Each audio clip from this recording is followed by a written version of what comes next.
그 여름에 읽은 책.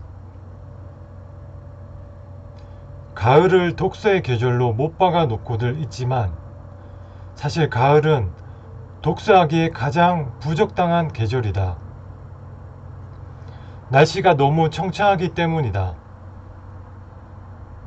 그리고 열버가는 수목의 그림자가 우리들을 먼 나그네 길로 자꾸만 불러내기 때문이다. 푸르디 푸른 하늘 아래서 책장이나 뒤적이고 있다는 것은 아무래도 고리타분하다. 그것은 가을 날씨에 대한 신뢰다. 그리고 독서의 계절이 따로 있어야 한다는 것도 우습다. 아무 때고 읽으면 그때가 곧 독서의 계절이지, 여름엔 무더워서 바깥일을 할 수 없으니 책이나 읽는 것이다. 가벼운 소곶바람으로 돗자리를 내다 깔고 죽침이라도 있으면 제격일 것이다. 수고롭게 찾아 나설 것 없이 출렁거리는 바다와 계곡이 흐르는 산을 내 곁으로 초대하면 된다.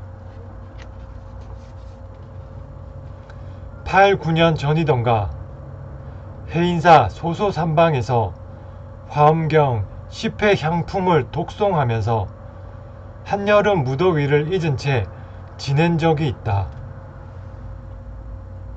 그의 운원오사에게서 화엄경 강의를 듣다가 10회 향품에 이르러 보살의 지극한 구도정신에 감동한 바 있었다. 언젠가 틈을 내어 10회 향품만을 따로 정독하리라 마음 먹었더니 그 여름에 시절 인연이 도래했던 것이다. 조석으로 장경각에 올라가 업장을 참회하는 예배를 드리고 나주로는 산방에서 독송을 했었다. 산방이라지만 방 하나를 칸막아 쓰니 협착했다. 석가래가 내다뵈는 조그만 들창과 드나드는 문이 하나밖에 없는 방. 그러니 여름이 아니라도 답답했다. 그래도 저 디오게네스의 통속보다는 넓다고 자족했었다. 또 한 가지 고마운 것은 앞산이 내다 보이는 전망이었다. 그것은 300호쯤 되는 화폭이었다. 화엄경은 80권이나 되는 장대한 경전이다. 10회 향품은 그중 9권으로 되어 있다. 한여름 그 비좁은 방에서 가사와 장삼을 입고 단정히 앉아 향을 사르며 경을 펼쳤다. 먼저 개경계를 웬다. 더없이 심오한 이 본문, 백천만 겁에 만나기 어려운데 내가 이제 보고 듣고 뵈니 열애의 참뜻을 바로 알아지이다. 경은 싫지 않다 한역의 목판본으로 읽었다. 요즘은 한글 대장경으로 번역이 나와 있지만 그때는 번역이 없었다. 한글 번역이 있다 하더라도 표의 문자가 주는 여운이며 목판본으로 읽는 그 유연한 맛은 비교될 수 없다. 더러는 목청을 돋구어 읽기도 하고 한자 한자 짚어가며 목독하기도 했었다.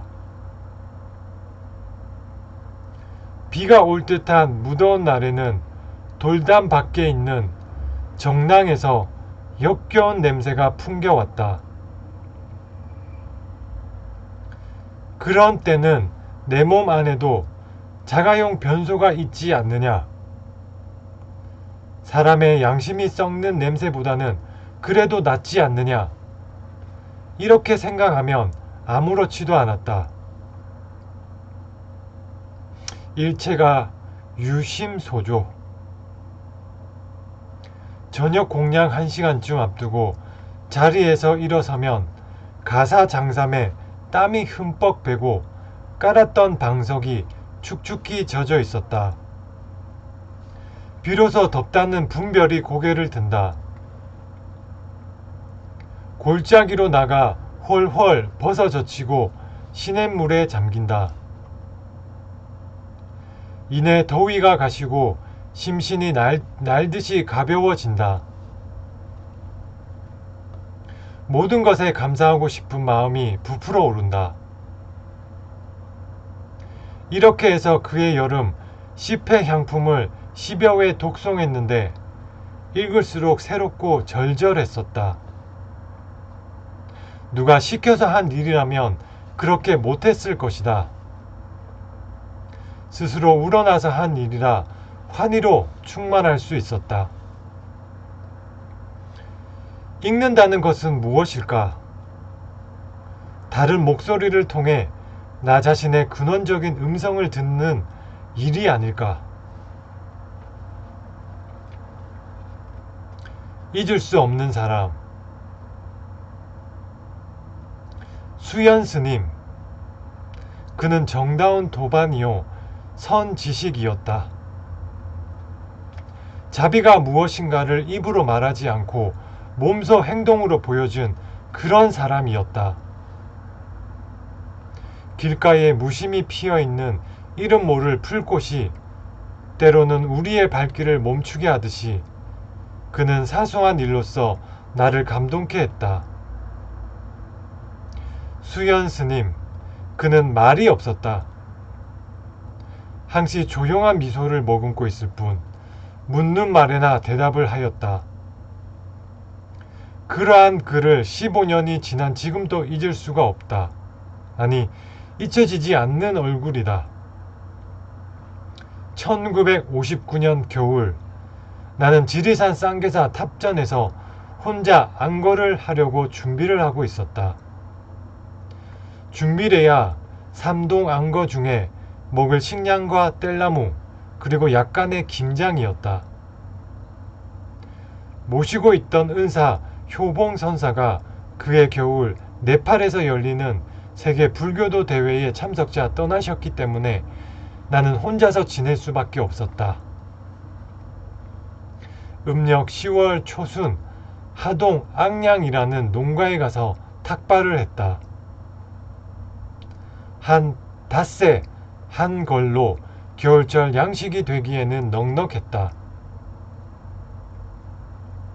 탁발을 끝내고 돌아오니 텅 비어 있어야 할 암자에 저녁 연기가 피어오르고 있었다. 걸망을 내려놓고 부엌으로 가보았다. 낯선 스님이 한 분 불을 지피고 있었다. 나그네 스님은 누덕누덕 기운 옷에 해맑은 얼굴, 조용한 미소를 머금고 합장을 했다. 그때 그와 나는 결연이 되었던 것이다. 사람은 그렇게 순간적으로 맺어질 수 있는 모양이다. 피차가 출가한 시문이기 때문에 더욱 그랬다. 지리산으로 겨울을 나러 왔다는 그의 말을 듣고 나는 반가웠다. 혼자서 안과하기란 자유로울 것 같지만 정진하는 데는 장애가 많다. 더구나 출가의 연주가 짧은 그때의 나로서는 혼자 지내다가는 잘못 게을러질 염려가 있었기 때문이다. 10월 보름 동안거에 접어드는 결제일에 우리는 몇 가지 일을 두고 합의를 해야만 했다. 그는 모든 일을 내 뜻에 따르겠다고 했다. 하지만 정진하는 데는 주객이 있을 수 없다. 단둘이 지내는 생활일지라도 둘의 뜻이 하나로 묶여야만 원만히 지낼 수 있다. 그는 전혀 자기 뜻을 세우지 않았다. 그대로 따르겠다는 것이다. 육신의 나이는 나보다 한 살 모자랐지만 출가는 그가 한 해 더 빨랐다. 그는 학교 교육은 많이 받은 것 같지 않았으나 천성이 차분한 인품이었다.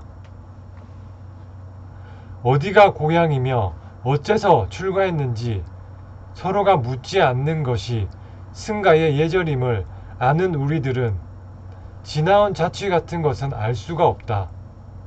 그리고 알 필요도 없다. 다만 그 사람의 언행이나 억양으로 미루어 교양과 출신지를 짐작할 따름이다. 그는 나처럼 호남 사투리를 쓰고 있었다. 그리고 그는 소화 기능이 안 좋은 것 같았다. 나는 공량주를 하고 그는 국과 찬을 만드는 채공을 보기로 했다.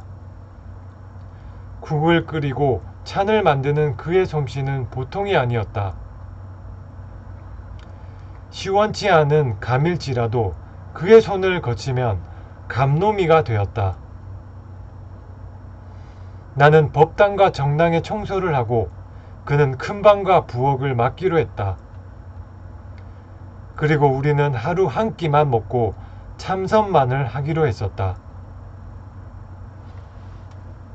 그때 우리는 초발심한 풋내기 사문들이라 계율에 대해서는 시펄했고 바깥일에 팔림이 없이 정진만을 열심히 하려고 했다.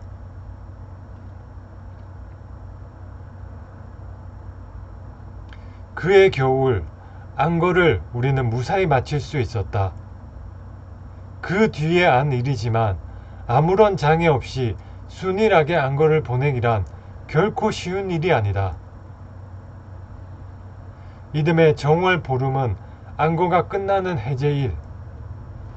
해제가 되면 함께 행각을 떠나 여기저기 절 구경을 다니자고 우리는 그 해제철을 앞두고 마냥 부풀어 있었다.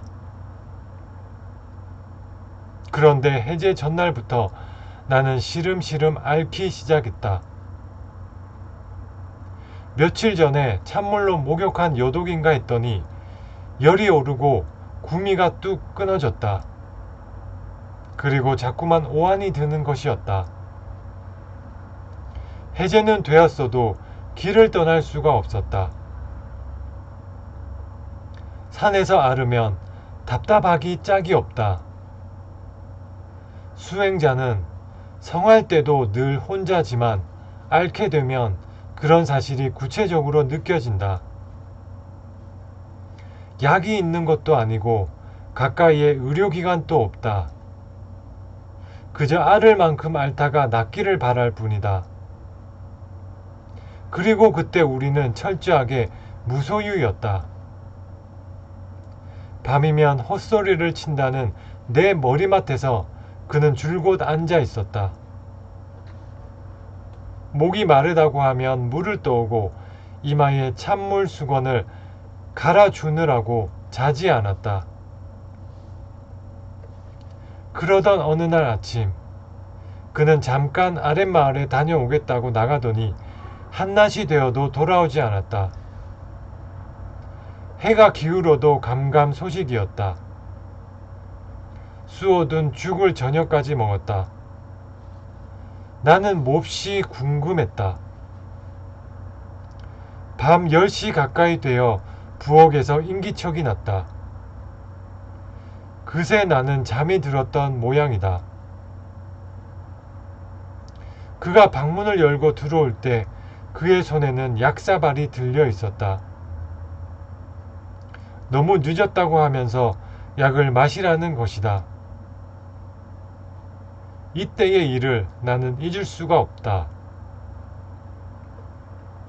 그의 헌신적인 정성에 나는 어린애처럼 울고 말았다. 그때 그는 말없이 내 손을 꼭 쥐어 주었다. 암자에서 가장 가까운 약국이래야 40열이 밖에 있는 구례읍이다. 그 무렵의 교통수단이라고는 구례 장날에만 장군을 싣고 다니는 트럭이 있었을 뿐이다. 그날은 장날도 아니었다. 그는 장장 80리 길을 걸어서 다녀온 것이다. 서로가 돈 한 푼 없는 처지임을 알고 있었다. 그는 구례까지 걸어가 탁발을 하였으리라. 그 돈으로 약을 지어온 것이다. 머나먼 밤길을 걸어와 약을 다렸던 것이다. 자비가 무엇인가를 나는 평생 처음 온 심신으로 절절하게 느낄 수 있었다. 그리고 도반의 정이 어떤 것인지도 비로소 체험할 수 있었다. 그토록 간절한 정성에 낫지 않을 병이 어디 있겠는가. 다리가 좀 휘청거리긴 했지만 그 다음 날로 나는 거동하게 되었다. 그때 우리가 거처하던 암자에서 오리 남짓 깊숙이 올라가면 폭포 곁에 토구를 짚고 참선하는 노스님 한 분이 계셨다. 노스님이 무슨 볼일로 동구 밖에 다녀 올라치면 의뢰 우리들 처소에 들르곤 했다. 그때마다 노스님이 메고 온 걸망은 노스님보다 먼저 토굴에 가 있었다. 그가 아무 말도 없이 져다 주기 때문이었다. 그는 이렇듯 무슨 일이고 그가 할 만한 일이면 말없이 선뜻 해치웠다. 한동안 우리는 만나지 못한 채 각기 운수의 길을 걸었다. 서신 왕래마저 없으니 어디서 지내는지 서로가 알 길이 없었다. 문수들 사이는 무소식이 희소식으로 통했다. 세상에서 보면 어떻게 그리 무심할 수 있느냐 하겠지만 서로가 공부하는 데 방해를 끼치지 않도록 배려해서다. 인정이 많으면 도심이 성글다는 옛 선사들의 말을 빌릴 것도 없이 집착은 우리를 부자유하게 만든다. 해탈이란 온갖 얽힘으로부터 벗어난 자유자재의 경지를 말한다. 그런데 그 얽힘의 원인은 다른 데 있지 않고 집착에 있는 것이다. 물건에 대한 집착보다도 인정에 대한 집착은 몇 곱절 더 질기다. 출가는 그러한 집착의 집에서 떠남을 뜻한다. 그러기 때문에 출가한 사문들은 어느 모로 보면 비장하리만큼 금속성에 가깝다. 그러나 그러한 냉기는 어디까지나 긍정의 열기로 향하는 부정의 단계다. 긍정의 지평에 선 보살의 자비는 봄볕처럼 따사롭다. 내가 해인사로 들어가 퇴설 선원에서 안거하던 여름, 들려오는 풍문에 그는 오대산 상원사에서 기도를 하고 있다고 했다. 여름 살림이 끝나면 그를 찾아가 보리라 마음먹고 있었더니 그가 먼저 나를 찾아왔다. 지리산에서 헤어진 뒤 다시 만나게 된 우리는 서로 반겼다. 그는 여전히 조용한 미소를 머금고 있었다. 함께 있을 때보다 안색이 못했다. 알았느냐고 물으니 소화가 잘 안 된다고 했다. 그럼 약을 먹어야 하지 않겠느냐 했더니 괜찮다고 했다.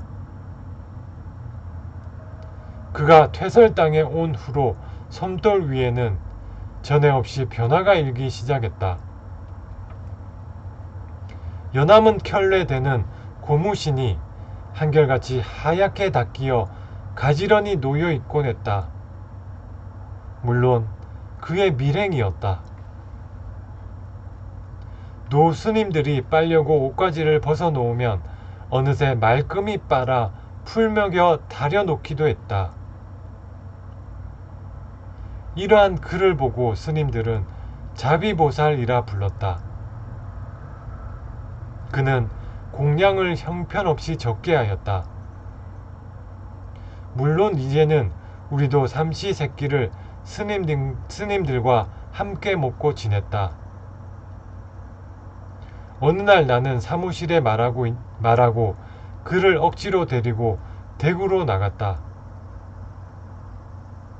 아무래도 그의 소화기가 심상치 않았다. 진찰을 받고 약을 써야 할 것 같았다.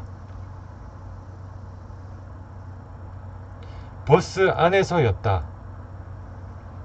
그는 호주머니에서 주머니 칼을 꺼내더니 창틀에서 빠지려는 나사못 2개를 죄어 놓았다. 무심히 보고 있던 나는 속으로 감동했다. 그는 이렇듯 사소한 일로 나를 흔들어 놓았다. 그에게는 내 것이네, 남의 것이네 하는 분별이 없는 것 같았다. 어쩌면 모든 것을 자기 것이라 생각했는지 모른다. 그러기 때문에 사실은 하나도 자기 소유가 아니다. 그는 실로 이 세상의 주인이 될 만한 사람이었다. 그의 겨울 우리는 해인사에서 함께 지내게 되었다. 그의 건강을 걱정한 스님들은 그를 자유롭게 지내도록 딴 방을 쓰라고 했다.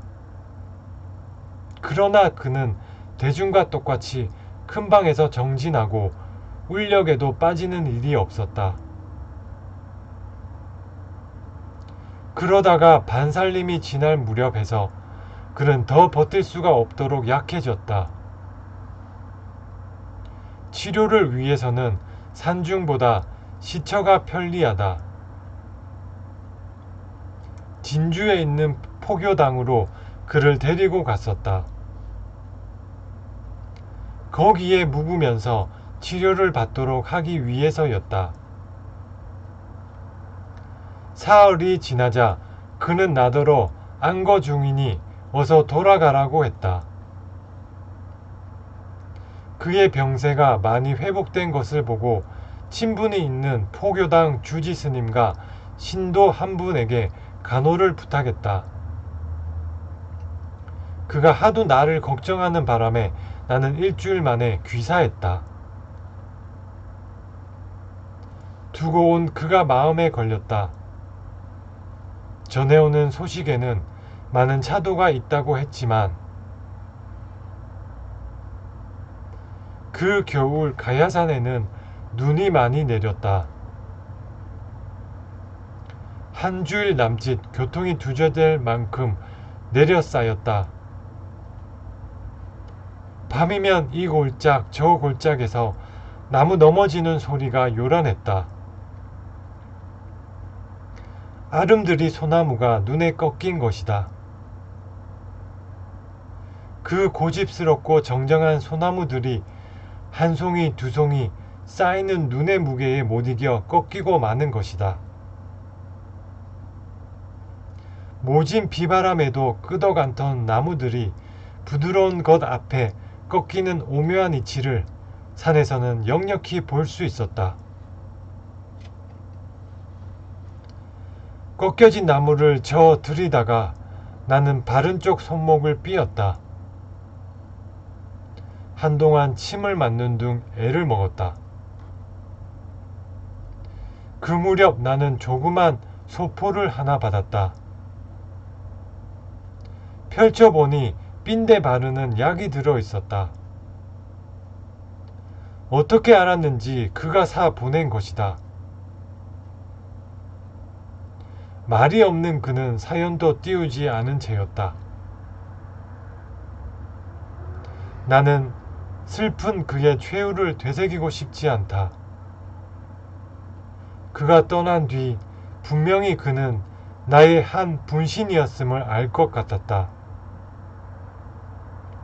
함께 있던 날짜는 1년도 못 되지만 그는 많은 가르침을 남겨주고 갔다. 그 어떤 선사보다도 다문의 경사보다도 내게는 진정한 도반이요 밝은 선 지식이었다. 구도의 길에서 안다는 것은 행에 비할 때 얼마나 보잘것없는 것인가. 사람이 타인에게 영향을 끼치는 것은 지식이나 말에 의해서가 아님을 그는 깨우쳐 주었다. 맑은 시선과 조용한 미소와 따뜻한 손길과 그리고 말이 없는 행동에 의해서 혼과 혼이 마주치는 것임을 그는 몸소 보여주었다. 수연. 그 이름처럼 그는 자기 둘레를 항상 맑게 씻어 주었다. 평상심이 도임을 행동으로 보였다. 그가 성내는 일을 나는 한 번도 본 적이 없다. 그는 한 말로 해서 자비의 화신이었다. 그를 생각할 때마다 사람은 오래 사는 것이 문제가 아니라 어떻게 사느냐가 문제로 떠오른다.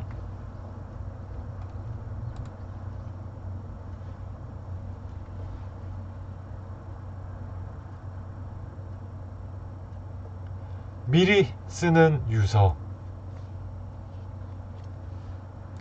죽게 되면 말없이 죽을 것이지 무슨 구구한 이유가 따를 것인가. 스스로 목숨을 끊어 지레 죽는 사람이라면 의견서라도 첨부되어야겠지만 제 명대로 살만치 살다가 가는 사람에겐 그 변명이 소용될 것 같지 않다. 그리고 말이란 늘 오해를 동반하게 마련이므로 유서에도 오해를 불러일으킬 소지가 있다. 그런데 죽음은 어느 때 나를 찾아오는지 알 수 없는 일이다. 그 많은 교통사고와 가스 중독과 그리고 원한의 눈길이 전생의 가품으로라도 나를 쏠는지 알 수 없다. 우리가 살아가고 있다는 것이 죽음 쪽에서 보면 한 걸음 한 걸음 죽어오고 있다는 것임을 상기할 때 사는 일은 곧 죽는 일이며 생과 사는 결코 절연된 것이 아니다. 죽음이 언제 어디서 내 이름을 부를지라도 네 하고 선뜻 털고 일어설 준비만은 되어 있어야 할 것이다. 그러므로 나의 유서는 남기는 그리기보다 지금 살고 있는 생의 백서가 되어야 한다. 그리고 이 육신으로서는 일회적일 수밖에 없는 죽음을 당해서도 실제로는 유서 같은 걸 남길 만한 처지가 못 되기 때문에 편집자의 청탁에 산책하는 기분으로 따라 나선 것이다. 누구를 부를까? 유서에는 흔히 누구를 부르던데 아무도 없다. 철저하게 혼자였으니까. 설사 지금껏 귀의에 섬겨온 부처님이라 할지라도 그는 결국 타인이다. 이 세상에 올 때도 혼자서 왔고 갈 때도 나 혼자서 갈 수밖에 없다. 내 그림자만을 이끌고 휘적휘적 삶의 지평을 걸어왔고 또 그렇게 걸어갈 테니 부를 만한 이웃이 있을 리 없다. 물론 오늘까지도 나는 멀고 가까운 이웃들과 서로 왕래를 하며 살고 있다. 또한 앞으로도 그렇게 살아갈 것이다. 하지만 생명 자체는 어디까지나 개별적인 것이므로 인간은 저마다 혼자일 수밖에 없다. 그것은 보랏빛 노을 같은 감상이 아니라 인간의 당당하고 본질적인 실존이다. 고뇌를 뚫고 환희의 세계로 지향한 베토벤의 음성을 빌리지 않더라도 나는 인간의 선 의지 이것밖에는 인간의 우월성을 인정하고 싶지 않다. 온갖 모순과 갈등과 증오와 살육으로 뒤범벅이 된 이 어두운 인간의 촌락에 오늘 또 해가 떠오르는 것은 오로지 그 선 의지 때문이 아니겠는가. 그러므로 세상을 하직하기 전에 내가 할 일은 먼저 인간의 선의지를 저버린 일에 대한 참회다. 이웃의 선의지에 대해서 내가 어리석은 탓으로 저지른 허물을 참회하지 않고는 눈을 감을 수 없을 것이다. 때로는 큰 허물보다 작은 허물이 우리를 괴롭힐 때가 있다. 허물이란 너무 크면 그 무게에 짓눌려 참괴의 눈이 멀고 작을 때에만 기억에 남는 것인가? 어쩌면 그것은 지독한 위선일지도 모르겠다. 그러나 나는 평생을 두고 그 한 가지 일로에서 돌이킬 수 없는 후회와 자책을 느끼고 있다. 그것은 그림자처럼 따라다니면서 문득문득 나를 부끄럽고 괴롭게 채찍질했다. 중학교 1학년 때 같은 반 동무들과 어울려 집으로 돌아오던 길에서였다. 엿장수가 옆판을 내려놓고 땀을 들이고 있었다. 그 엿장수는 교문 밖에서도 가끔 볼 수 있으리만큼 낯익은 사람인데 그는 팔 하나가 없고 말을 더듬는 불구자였다.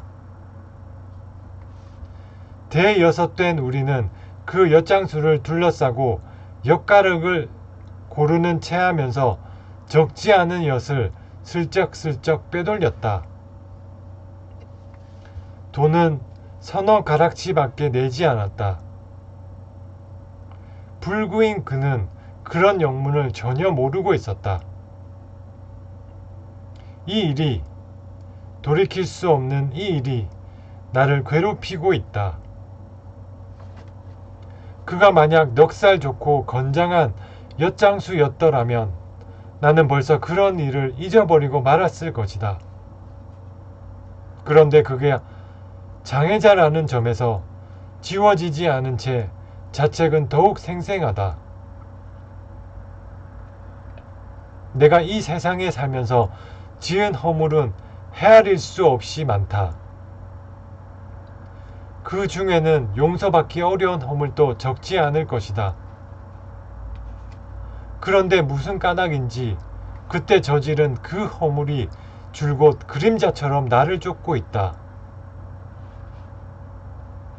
이 다음 세상에서는 다시는 더 이런 후회스러운 일이 되풀이되지 않기를 진심으로 빌며 참회하지 않을 수 없다. 내가 살아생전에 받았던 배신이나 모함도 그때 한 인간의 순박한 선의지를 저버린 과보라 생각하면 능히 견딜 만한 것이다. 날카로운 면도날은 밟고 가기 어렵나니 현자가 이르기를 구원을 얻는 길 또한 이같이 어려우니라. 우파니샤드의 이 말씀을 충분히 이해할 것 같다.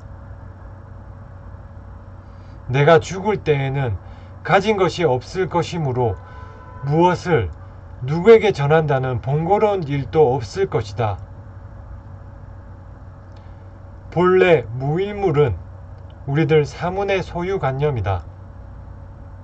그래도 혹시 평생에 즐겨 읽던 책이 내 머리맡에 몇 권 남는다면 아침 저녁으로 신문이요 하고 나를 찾아주는 그 꼬마에게 주고 싶다. 장례식이나 제사 같은 것은 아예 소용없는 일. 요즘은 중들이 세상 사람들보다 한술 더 떠 거창한 장례를 치르고 있는데 그토록 번거롭고 부질없는 검은 의식이 만약 내 이름으로 행해진다면 나를 위로하기는커녕 몹시 화나게 할 것이다. 평소의 식탁처럼 나는 간단 명료한 것을 따르고자 한다.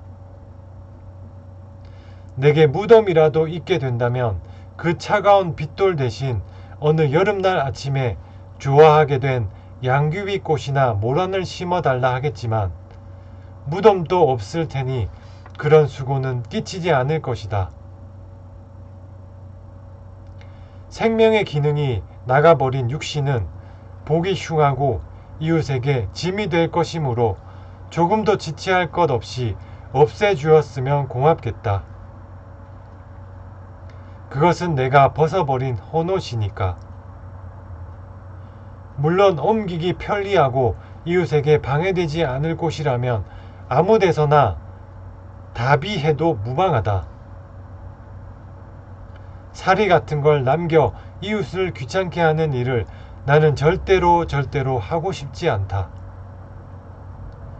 육신을 버린 후에는 훨훨 날아서 가고 싶은 곳이 있다. 어린 왕자가 사는 별나라 같은 곳이다.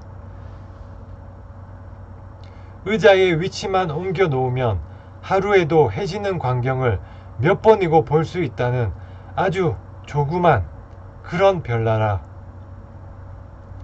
가장 중요한 것은 마음으로 봐야 한다는 것을 안 왕자는 지금쯤 장미와 사이좋게 지내고 있을까? 그런 나라에는 귀찮은 입국 사증 같은 것도 필요 없을 것이므로 한번 가보고 싶다. 그리고 내 생에도 다시 한반도에 태어나고 싶다.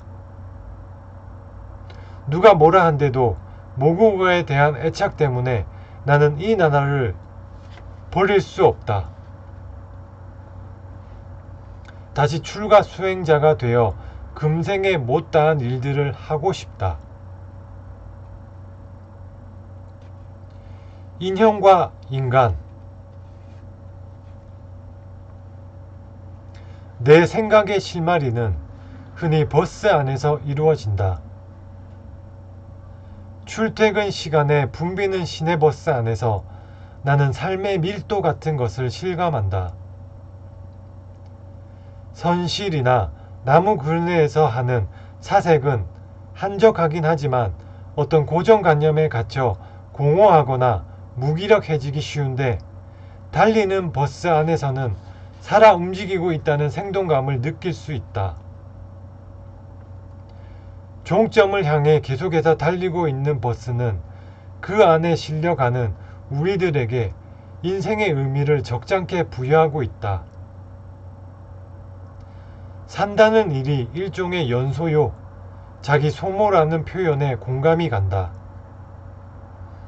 그리고 함께 타고 가는 사람들의 그 선량한 눈매들이 저마다 무슨 생각에 잠겨 무심히 창밖을 내다보는, 그래서 조금은 외롭게 보이는 그 눈매들이 나 자신을 맑게 비추고 있다.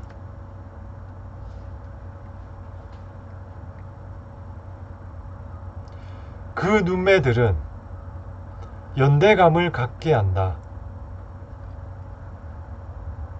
이 시대와 사회에서 기쁨과 아픔을 함께 하고 있다는 그러한 연대감을 갖게 한다.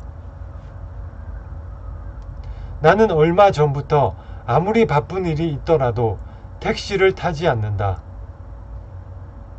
탈 줄을 몰라서가 아니라 타고 싶지가 않아서다.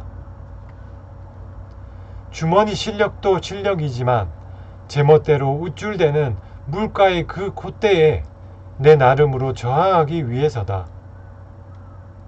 그리고 보다 중요한 이유는 택시 안에서는 연대감을 느낄 수 없다는 점이다. 돈을 더 내면 편하고 신속하게 나를 운반해 주겠지만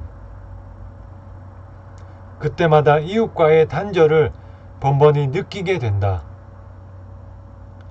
붐비는 차 속에서 더러는 구둣발에 밟히기도 하고 옷고름이 타지는 수도 있지만 그런 데서 도리어 생명의 활기 같은 것을 느낄 수 있어 견딜 만하다. 그리고 버스를 타면 운전사와 승객 사이의 관계를 통해 새삼스레 공동 운면체 같은 것을 헤아리게 된다. 그가 딴전을 부린다거나 운전을 위태롭게 한다면 그로 인한 피해는 우리 모두의 것이 된다. 그러기 때문에 그의 기술과 노고를 인정하면서도 차를 제대로 몰고 가는지 당초의 약속대로 노선을 지키면서 가는지에도 무관심할 수 없다. 머리 위에서 고래고래 뿜어대는 유행가와 우습지도 않은 만담이 우리를 몹시 피곤하게 하지만 운전사가 좋아하는 것일 테니 참고 견딜 수밖에 없다. 끝없는 인내는 다스림을 받는 우리 소시민들의 차지이니까. 사람을 흙으로 빚었다는 종교적인 신화는 여러 가지로 상징적인 의미가 있을 것이다. 고대 인도인들도 우리들 신체의 구성 요소로 흙과 물과 불과 바람을 들고 있는데 쇠붙이나 플라스틱을 쓰지 않고 흙으로 만들었다는 데는 그만한 의미가 있을 것이다. 우리에게 대지는 영원한 모성, 흙에서 음식물을 길러내고 그 위에다 집을 짓는다. 그 위를 직립보행하면서 살다가 마침내는 그 흙에 누워 사가지고 마는 것이 우리들 인생의 생태다. 그리고 흙은 우리들 생명의 젖줄일 뿐 아니라 우리에게 많은 것을 가르쳐 준다. 씨앗을 뿌리면 움이 트고 잎과 가지가 펼쳐져 거기 꽃과 열매가 맺힌다.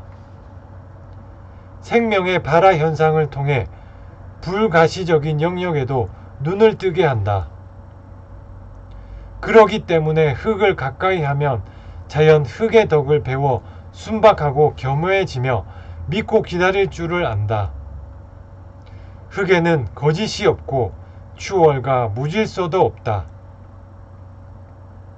시멘트와 철근과 아스팔트에서는 생명이 움틀 수 없다. 비가 내리는 자연의 소리마저 도시는 거부한다. 그러나 흙은 비를, 그 소리를 받아들인다. 흙에 내리는 빗소리를 듣고 있으면 우리들 마음은 고향에 돌아온 것처럼 정결해지고 평온해진다. 어디 그뿐인가? 구두와 양말을 벗어버리고 일구어 놓은 밭흙을 맨발로 감촉해보라. 그리고 흙냄새를 맡아보라. 그것은 약동하는 생의 기쁨이 될 것이다. 그런데 잘 살겠다는 구실 아래 산업화와 도시화로 치닫고 있는 오늘의 문명은 자꾸만 흙을 멀리 하려는데 모순이 있다. 생명의 원천인 대지를 멀리하면서 곡식을 만들어내는 어진 농사꾼을 짓밟으면서 어떻게 잘 살 수 있을 것인가? 산다는 것은 추상적인 관념이 아니라 구체적인 현상이다. 따라서 어디에 뿌리를 내리고 있느냐에 의해 삶의 양상은 여러 가지로 달라질 것이다. 요즘의 식량난은 심상치 않은 일 같다. 그것이 세계적인 현상이고 그 전망은 결코 밝을 수 없다고들 한다. 그 까닭을 늘어나는 인구에다만 돌려버릴 성질의 것은 아니다. 흙을 더럽히고 멀리한 과보임에 틀림없을 것이다. 흙으로 빚어진 인간에게 인간의 실상이 무엇인가를 경고하는 소식은 아닐까. 어쩌면 다행한 일일지도 모르겠다. 눈먼 인류에게 흙을 저버린 우리들에게 흙의 은혜를 거듭 인식해야 할 계기가 된다면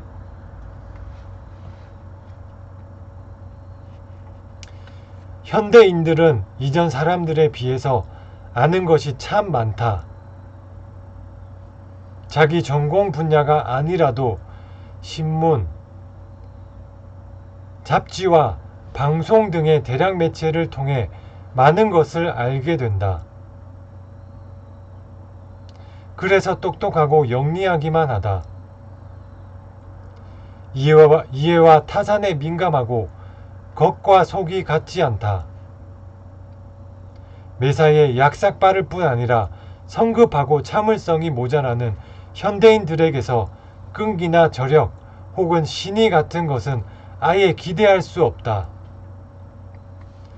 물결에 씻긴 조약돌처럼 달아질 대로 달아져 매끈거린다. 한 선사의 논치던 이야기를 생각해보면 어리석음과 지혜로움이 결코 무연하지 않은 것임을 알 수 있다. 해월 선사는 절 곁에 논을 쳤다. 쓸모없이 버려진 땅을 보고 논을 만들었으면 싶었다.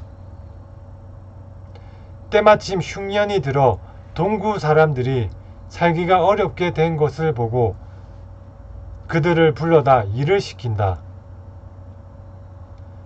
한 달, 두 달이 걸려도 논은 쉽사리 이루어지지 않는다. 보는 사람마다 그 노임으로 더 많은 논을 살 수 있을 것이라고 만류하지만 끝내 굽히지 않는다. 마침내 그를 미친 노장이라고 비웃게 된다.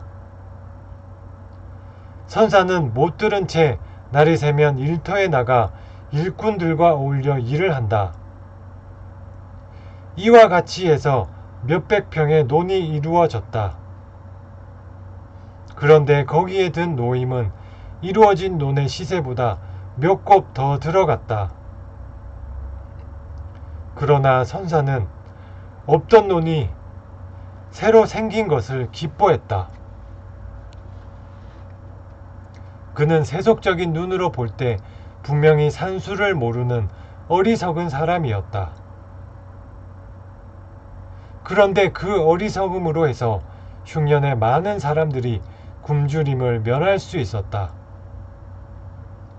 그와 같은 사연이 깃들인 논이므로 절에서는 그 논을 단순한 땅 마지기로서가 아니라 오늘날까지도 사풍의 상징처럼 소중하게 여기고 있다. 한결같이 얕고 달아빠진 세상이기 때문에 그토록 어리석고 우직스런 일이 우리를 포근하게 감싸준다. 대우는 대지에 통한다는 말이 결코 빈말은 아닐 것이다. 어떤 종파를 가릴 것 없이 오늘날 종교 본래의 기능을 다하지 못하고 있는 요인은 한마디로 말하기 어렵도록 복합성을 띠고 있다. 지나간 성인들의 가르침은 하나같이 간단하고 명료했다. 들으면 누구나 다 알아들을 수 있는 내용이었다. 그런데 학자라는 사람들이 튀어나와 불필요한 접속사와 수식어로서 말의 갈래를 쪼개고 나누어 명료한 진리를 어렵게 만들어 놓았다.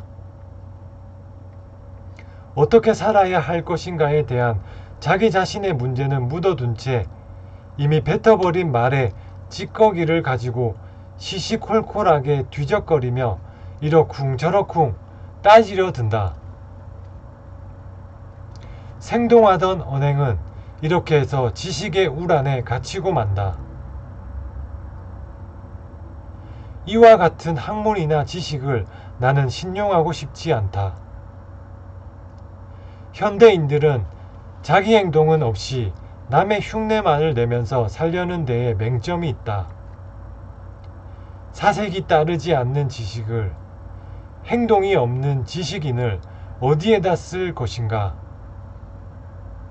아무리 바닥이 드러난 세상이기로 진리를 사랑하고 실현해야 할 지식인들까지 곡학아세와 비겁한 침묵으로서 처신하려 드니 그것은 지혜로운 일이 아니라 진리에 대한 배반이다. 얼마만큼 많이 알고 있느냐는 것은 대단한 일이 못 된다. 아는 것을 어떻게 살리고 있느냐가 중요하다. 인간의 탈을 쓴 인형은 많아도 인간다운 인간이 적은 현실 앞에서 지식인이 할 일은 무엇일까? 먼저 무기력하고 나약하기만 한 그 인형의 집에서 나오지 않고서는 어떠한 사명도 할 수가 없을 것이다. 무학이란 말이 있다. 전혀 배움이 없거나 배우지 않았다는 뜻이 아니다. 학문에 대한 무용론도 아니다. 많이 배웠으면서도 배운 자취가 없는 것을 가리킴이다. 학문이나 지식을 코에 걸지 않고 지식 과잉에서 오는 관념성을 경계한 뜻에서 나온 말일 것이다. 지식이나 정보에 얽매이지 않은 자유롭고 발랄한 삶이 소중하다는 말이다. 여러 가지 지식에서 추출된 진리에 대한 신념이 일상화되지 않고서는 지식 본래의 기능을 다할 수 없다. 지식이 인격과 단절될 때 그 지식인은 사이비요 위선자가 되고 만다. 책임을 질 줄 아는 것은 인간뿐이다. 이 시대의 실상을 모른 채 하려는 무관심은 비겁한 회피요 일종의 범죄다. 사랑한다는 것은 함께 나누어 짊어진다는 뜻이다. 우리에게는 우리 이웃의 기쁨과 아픔에 대해 나누어 가질 책임이 있다. 우리는 인형이 아니라 살아 움직이는 인간이다. 우리는 끌려가는 짐승이 아니라 신념을 가지고 당당하게 살아야 할 인간이다.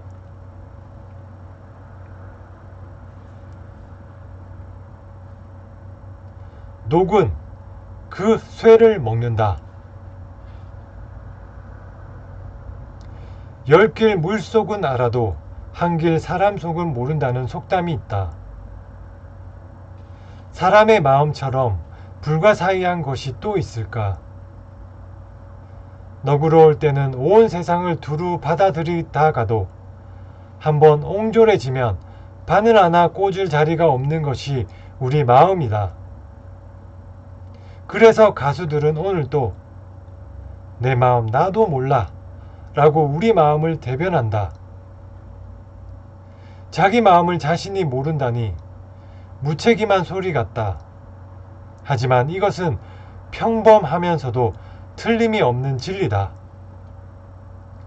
사람들은 일터에서 많은 사람들을 대하게 된다. 어떤 사람과는 눈길만 마주쳐도 그날의 보람을 느끼게 되고 어떤 사람은 그림자만 보아도 밥맛이 떨어지는 경우가 있다. 한정된 직장에서 대인관계처럼 중요한 몫은 없을 것이다. 모르긴 해도 정든 직장을 그만두게 될 경우 그 원인 중에 얼마쯤은 바로 이 대인관계에 있지 않을까 싶다. 어째서 똑같은 사람인데 어느 놈은 곱고 어느 놈은 미울까? 종교적인 측면에서 보면 전생에 얽힌 사연들이 조명되어야 하겠지만 상식의 세계에서 보더라도 무언가 그럴 만한 꼬투리가 있을 것이다. 원인 없는 결과란 없는 법이다. 그렇다 하더라도 직장이 외나무 다리가 되어서는 안 된다.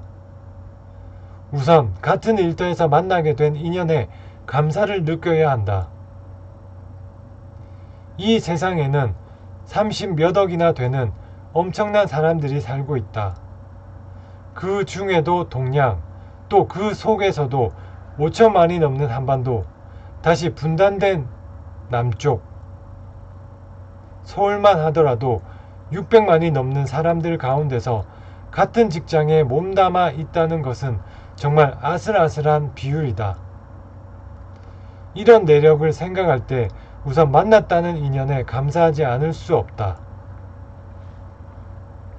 안 잊고 온 일이 있더라도 내 마음을 내 스스로가 돌이킬 수밖에 없다. 남을 미워하면 저쪽이 미워지는 게 아니라 내 마음이 미워진다. 안 잊고 온 생각이나 미운 생각을 지니고 살아간다면 그 피해자는 누구도 아닌 바로 나 자신이다. 하루하루를 그렇게 살아간다면 내 인생 자체가 얼룩지고 만다. 그러기 때문에 대인관계를 통해서 우리는 인생을 배우고 나 자신을 닦는다. 회심, 즉 마음을 돌이키는 일로서 내 인생의 의미를 심화시켜야 한다. 맺힌 것은 언젠가 풀지 않으면 안 된다. 금생에 풀리지 않으면 그 언제까지 지속될지 알 수 없다. 그러니 직장은 그 좋은 기회일 뿐 아니라 친화력을 기르는 터전일 수 있다. 일의 위대성은 무엇보다도 사람들을 결합시키는 점일 것이다. 이를 통해서 우리는 맺어질 수 있다. 미워하는 것도 내 마음이고 고화하는 것도 내 마음에 달린 것이다. 화엄경에서 일체유심조라고 한 것도 바로 이 뜻이다. 그 어떤 수도나 수양이라 할지라도 이 마음을 떠나서는 있을 수 없다. 그것은 마음이 모든 일의 근본이 되기 때문이다. 법구경에는 이런 비유가 있다. 녹은 쇠에서 생긴 것인데 점점 그 쇠를 먹는다. 이와 같이 그 마음씨가 그늘지면 그 사람 자신이 녹슬고 만다는 뜻이다. 우리가 온전한 사람이 되려면 내 마음을 내가 쓸 줄 알아야 한다. 그것은 우연히 되는 것이 아니고 일상적인 대인관계를 통해서만 가능하다. 왜 우리가 서로 증오해야 한단 말인가? 우리는 같은 배를 타고 같은 방향으로 항해하는 나그네들 아닌가? 영원한 산. 산에서 사는 사람들이 산에 대한 향수를 지니고 있다면 속 모르는 남들은 웃을지 모르겠다. 하지만 산성들은 누구보다도 산으로 내닫는 진한 향수를 지닌다. 이 산에 살면서 지나온 저 산을 그리거나 말만 듣고 아직 가보지 못한 그 산을 생각한다.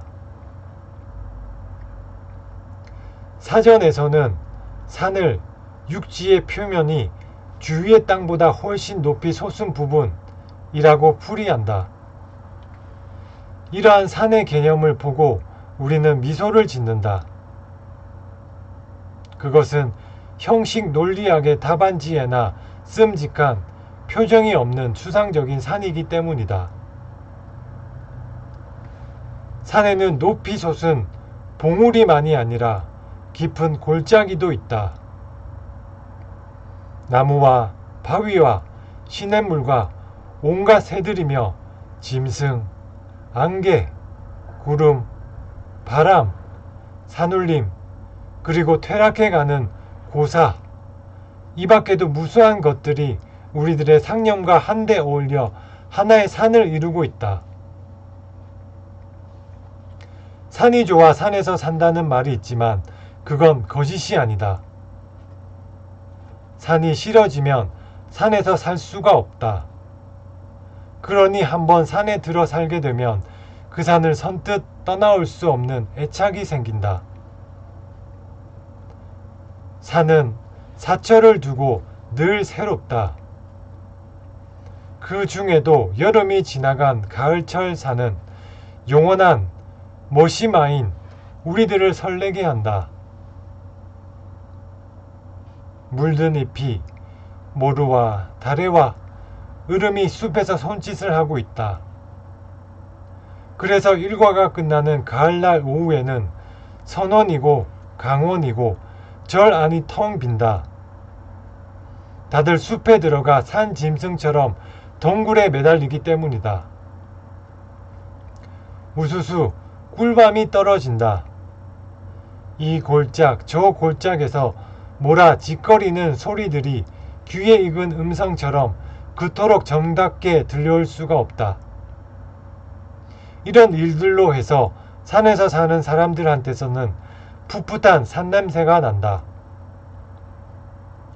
예전 수도승들은 살던 산이 단조로워지면 도반들 곁을 떠나 더욱 깊은 산을 찾아 홀로 나섰다.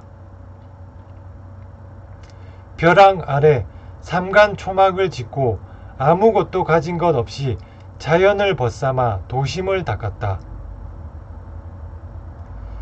흰 구름 무더기 속에 삼간 초막 있어.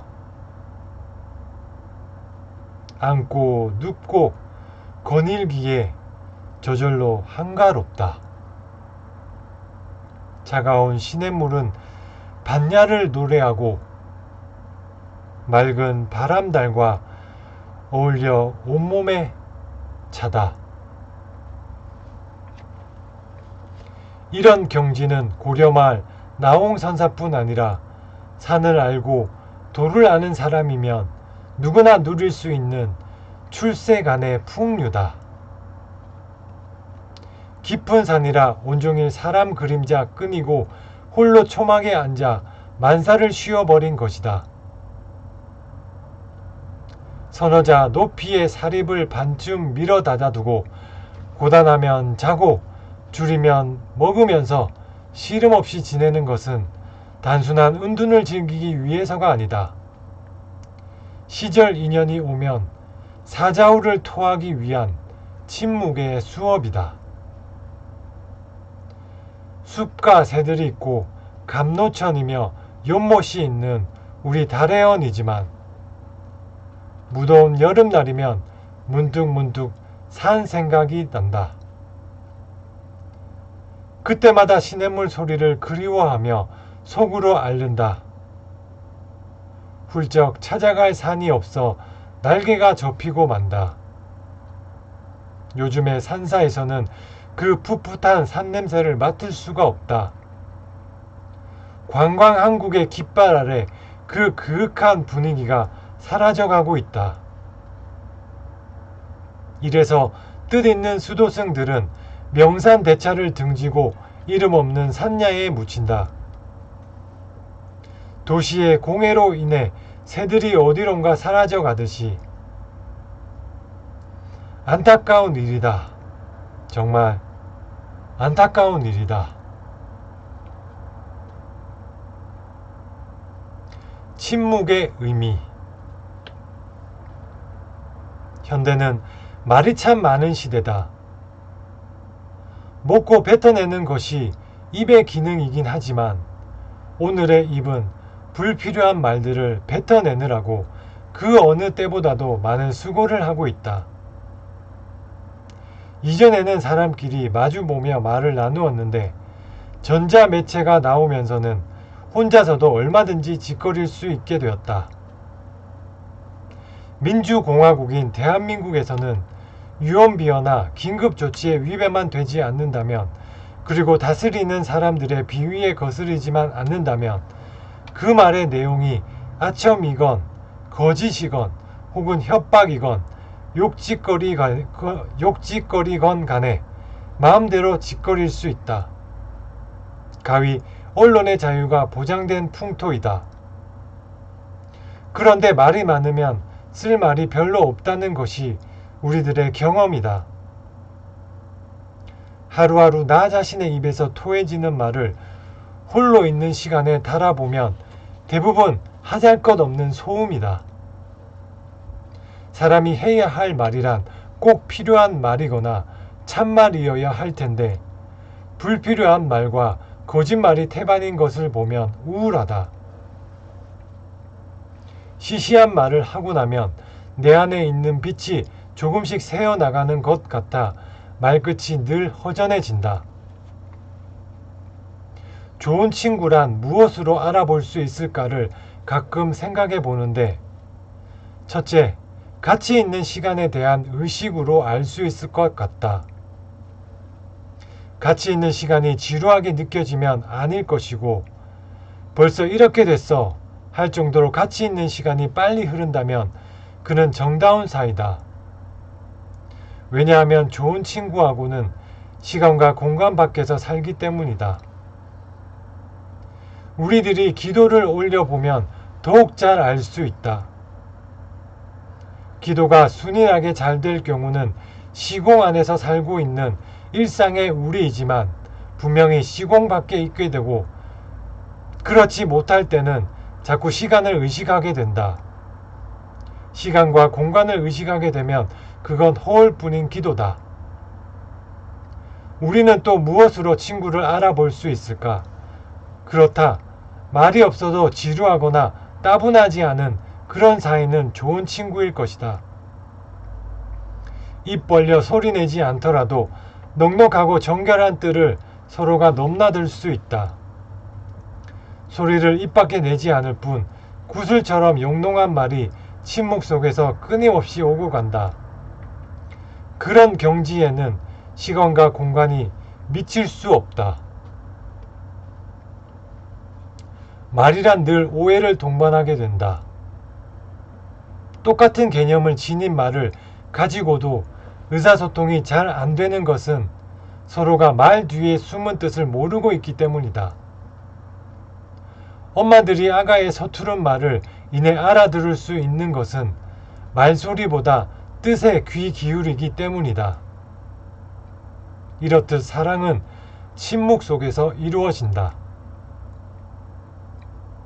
사실 침묵을 배경 삼지 않는 말은 소음이나 다를 게 없다. 생각 없이 불쑥불쑥 함부로 내뱉는 말을 주워보면 우리는 말과 소음의 한계를 알 수 있다. 오늘날 우리들의 입에서 토해지는 말씨가 지위고하를 막론하고 자꾸만 거칠고 천박하고 야비해져 가는 현상은 그만큼 내면이 헐벗고 있다는 증거일 것이다. 안으로 침묵의 조명을 받고 있지 않기 때문이다. 따라서 성급한 현대인들은 자기 언어를 쓸 줄 모른다. 정치 권력자들이, 탤런트들이, 가수가, 코미디언이 토해낸 말을 아무런 저항도 없이 그대로 주워서 흉내내고 있다. 그래서 골이 비어간다. 자기 사유마저 빼앗기고 있다. 수도자들에게 과묵이나 침묵이 미덕으로 여겨지는 것도 바로 그 점에 문제가 있기 때문이다. 묵상을 통해서 우리는 우리 안에 고여 있는 말씀을 비로소 듣는다. 내면에서 들려오는 그 소리는 미처 편집되지 않은 성서다. 우리들이 성서를 읽는 본질적인 의미는 아직 활자화되어 있지 않은 그 말씀까지도 능히 알아듣고 그와 같이 살기 위해서가 아니겠는가.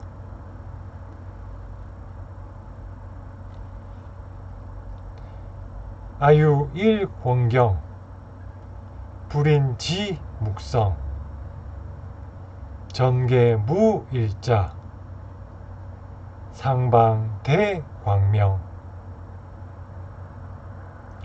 사람마다 한 권의 경전이 있는데 그것은 종이나 활자로 된 게 아니다. 펼쳐보아도 한 글자 없지만 항상 환한 빛을 발하고 있네. 불경에 있는 말이다. 일상의 우리들은 눈에 보이고 귀에 들리고 손에 잡히는 것으로서만 어떤 사물을 인식하려고 한다. 그러나 실체는 저 침묵처럼 보이지도 들리지도 잡히지도 않는 데에 있다. 자기 중심적인 고정관념에서 벗어나 허심탄회한 그 마음에서 큰 광명이 발해진다는 말이다. 참선을 하는 선언에서는 선실 안팎에 무건이라고 쓴 표지가 붙어 있다. 말을 말자는 것, 말을 하게 되면 서로가 정진에 방해되기 때문이다. 집단 생활을 하다 보면 때로는 시와 비를 가리는 일이 있다. 시비를 따지다 보면 집중을 할 수 없다. 선은 순수한 집중인 동시에 철저한 자기응시이다. 모든 시비와 분별, 망상을 떠나서만 삼매의 경지에 들 수 있다. 말은 의사소통에 구실을 하지만 때로는 불필요한 잡음의 역기능도 하고 있다. 구시화문, 입을 가리켜 재앙의 문이라고도 한 것도 그 역기능적인 면을 지적한 것이다. 어떤 선생들은 3년이고 10년이고 계속해서 무건을 지키고 있다.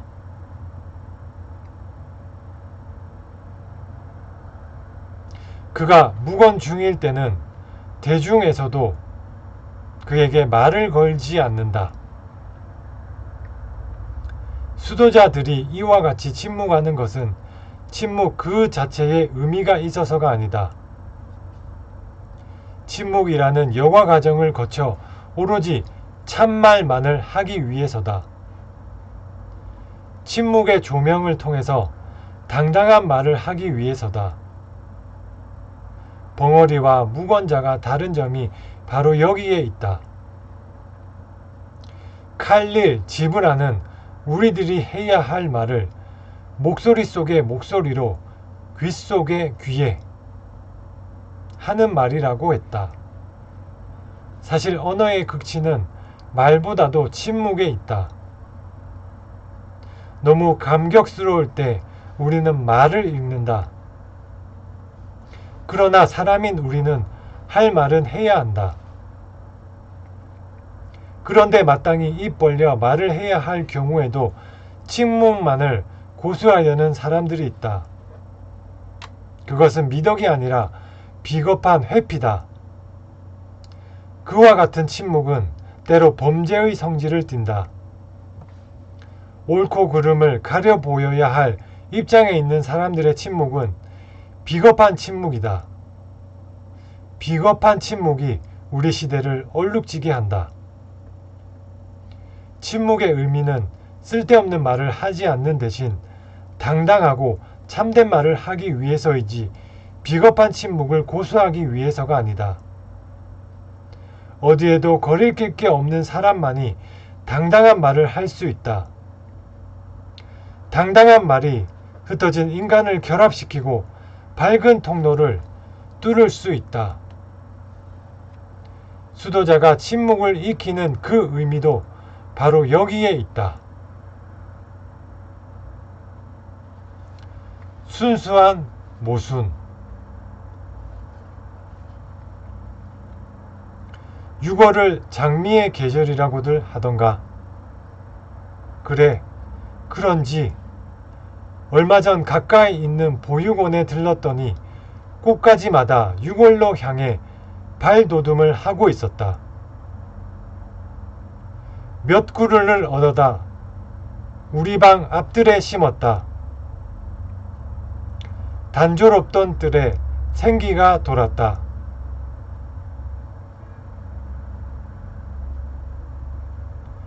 아침 저녁으로 물을 주노라면 모차르트의 청열 같은 것이 옷깃에 스며들었다.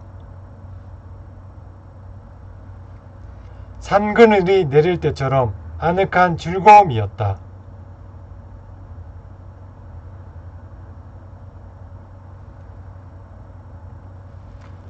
오늘 아침 개화. 마침내 우주의 질서가 열린 것이다. 생명의 신비 앞에 서니 가슴이 뛰었다. 혼자서 보기가 아까웠다. 언젠가 접어두었던 기억이 펼쳐졌다. 출판일로 서울에 올라와 안국동 선악원에 잠시 머무르고 있을 때였다. 어느 날 아침 전화가 걸려왔다. 삼청동에 있는 한 스님한테서 속히 와 달라는 것이다. 무슨 일이냐고 하니 와서 보면 알 테니 어서 오라는 것이었다. 그 길로 호둥지둥 직행, 거기 화단 가득히 양귀비가 피어 있었다. 그것은 경이였다. 그것은 하나의 발견이었다. 꽃이 그토록 아름다운 것인 줄은 그때까지 정말 알지 못했다.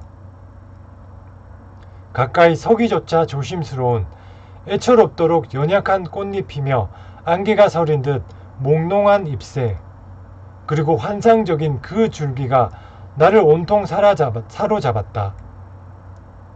아름다움이란 떨림이요, 기쁨이라는 사실을 실감했다. 이때부터 누가 무슨 꽃이 가장 아름답더냐고 간혹 소녀적인 물음을 해오면 나의 양귀비꽃이라고 대답을 한다. 이 대답처럼 분명하고 자신만만한 확답은 없을 것이다. 그것은 절절한 체험이었기 때문이다.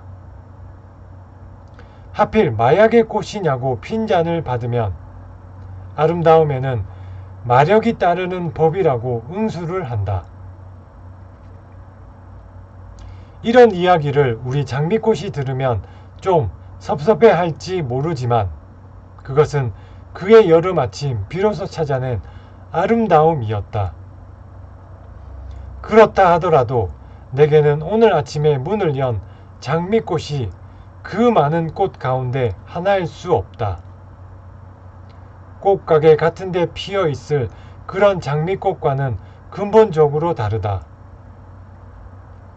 이 꽃에는 내 손길과 마음이 배어 있기 때문이다.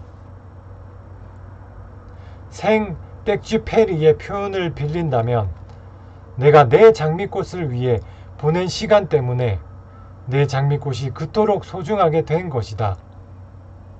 그건 내가 물을 주어 기른 꽃이니까, 내가 벌레를 잡아준 것이 그 장미꽃이니까. 흙 속에 묻힌 한 줄기 나무에서 빛깔과 향기를 지닌 꽃이 피어난다는 것은 일대 사건이 아닐 수 없다.